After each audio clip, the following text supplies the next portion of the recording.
무조건 문자 하루에 50개 돌리기, 무조건 전화 20개 돌리기, 그런 걸 시키는 강사들이 있어요. 그러니까 너무 좀 무책임하잖아요. 에어비앤비 하고 싶으면 부동산에 문자 100군데 돌려. 그게 강해요? 너무 무책임한 거 아니에요? 이하님 지금 에어비앤비 4개 돌리고 계시잖아요. 그렇죠. 정확히는 에어비앤비 4채, 단기 임대 3채 이렇게 운영을 하고 있죠. 그렇게 세팅하시는 데는 얼마나 걸리셨어요?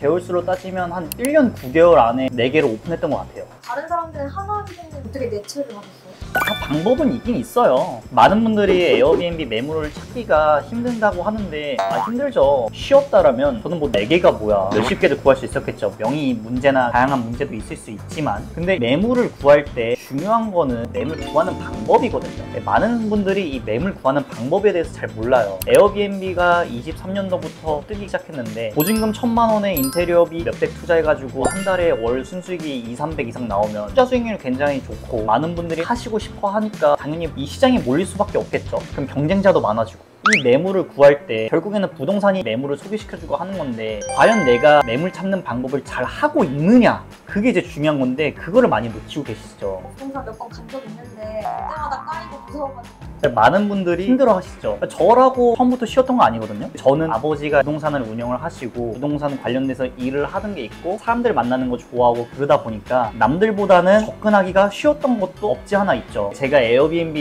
4채를 운영하기까지 얼마나 많이 임장을 다녀봤겠어요. 근데 그랬던 경험이 결국에는 나한테 지금 자산이 됐고 가만히 있어도 부동산에서 나한테 연락을 주는 편이긴 해요. 그럼 저도 매물 소개해 주실 수 있나요? 근데 솔직히 저는 이 질문을 달가워하는 편은 아니에요. 물론 제가 아는 분들한테 매물 소개를 해주긴 해요. 저는 흔히 말하는 1급지라고 하는 곳에서 4개를 운영을 하고 있는데 1급지가 어딘지 외국인이 많이 다니는 곳, 홍대 입구, 서울역, 동대문, 경복궁, 강남 이런 곳에서만 운영하니까 주변에 있는 부동산에서 연락이 오거든요. 그리고 저도 한계가 있으니까 수강생분들한테 이제 뿌리긴 하는데 제가 이 질문을 어떻게 받아들이냐면 내가 지금 외로워, 연애를 하고 싶어. 근데 너한테 조언을 받으면 너 여자 소개시켜줘? 이런 거랑 똑같은 거예요. 내가 원하는 이상형, 직업이 될 수도 있고 연봉도 될 수도 있고 다양한 조건들이 있잖아요. 내가 에어비앤비로 월에 얼마를 벌고 싶다, 에어비앤비를 하려는 이유, 예산 등등 다양하게 보고 판단을 해야 되는데 그런 거 아무것도 없이 막말로 내가 매물을 소개시켜준다고 했는데 그 끄트머리에 있는 매물이 나왔는데 제가 피디님 소개시켜드리면 하실 거예요? 아니요.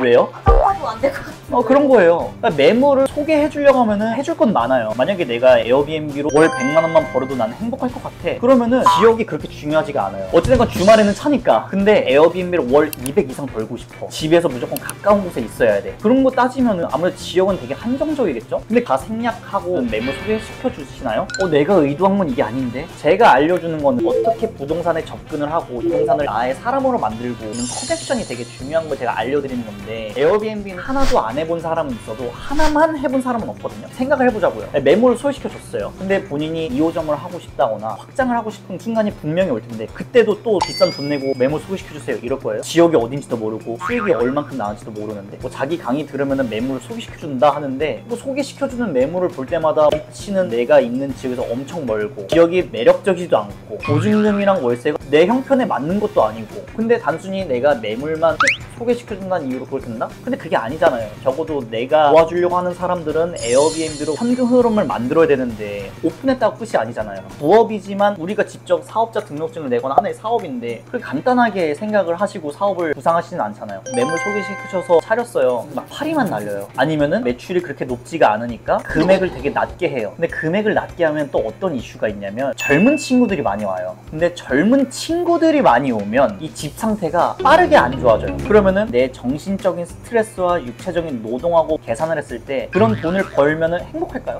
그러니까 무조건 예산이랑 내가 거주하고 있는 곳을 파악한 다음에 내가 얼마를 벌고 싶고 이걸 하는 이유가 명확하고 그럼 또 어디다가 오픈을 해야 될지 그게 명확하게 나오거든요. 그때 부동산을 보는 건데 피디님 부동산 돌 때 어떻게 돌아요? 에어비앤비 매물도 있어요?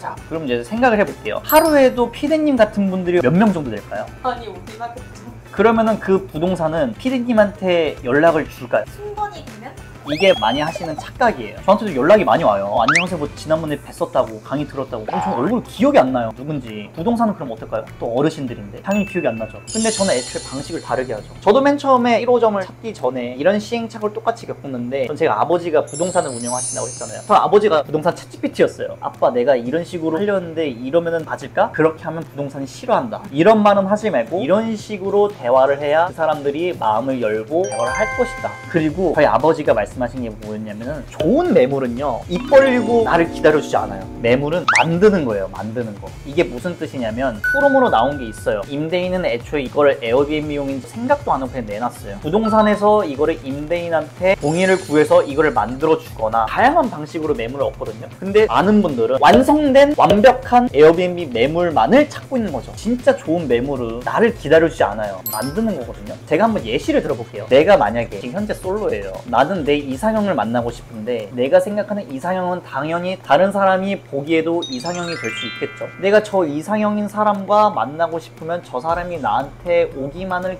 기다려서 될까요? 내가 저 사람한테 먼저 가야 되지 않을까요? 그럼 환심을 사려고 하는 그 방법들이 여러 가지가 있겠죠. 똑같은 거예요. 좋은 매물을 구하고 싶으면 부동산만 들어가서 에어비앤비 가능한 매물이 있어요? 이러면은 나 같아도 안 해줘요. 근데 내가 좀 진정성이 있거나 차별점이 있는 모습을 보인다면, 부동산도 고객 관리라는 걸 이제 해줘야 되거든요. 계약만 하고 끝나는 게 아니라, 계약하고 나서 어떤 이슈가 있을 때 부동산이 다 책임을 져야 되거든요. 그러면은 아무것도 모르는 사람한테 소개해줄까요? 다 차이들이 있어요. 근데 이런 거를 모르고 무턱대고 접근하니까 저는 1년째 매물을 못 구하고 있어요. 에어비앤비 매물 정말 있는 거 맞나요? 이렇게 말씀을 하시는 거예요.